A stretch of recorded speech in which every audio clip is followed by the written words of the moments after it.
HP life வந்து AI course ஃப்ரீயாக offer பண்ணுறாங்க. இது டிசம்பர் 2024 வந்து அவங்க ரிலீஸ் பண்ணாங்க.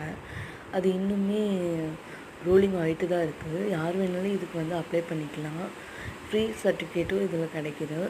நீங்கள் அதுக்கு வந்து நான் கீழே கொடுத்துருக்க லிங்க்கை வந்து டிஸ்கிரிப்ஷனில் பார்த்தீங்கன்னா அதுக்குள்ளே போய் டீட்டெயில்ஸ் வந்து நீங்கள் என்டர் பண்ணி உள்ளே போய் லேர்ன் பண்ணிக்கலாம். முடிச்சதும் நீங்கள் வந்து சர்டிஃபிகேட் ஏர்ன் பண்ணிக்கலாம். இந்த இன்ஃபர்மேஷன் பிடிச்சிருக்கிறவங்க மறக்காமல் இந்த சேனலுக்கு சப்ஸ்கிரைப் பண்ணுங்கள், லைக் பண்ணுங்கள், கமெண்ட் பண்ணுங்கள். தேங்க்யூ.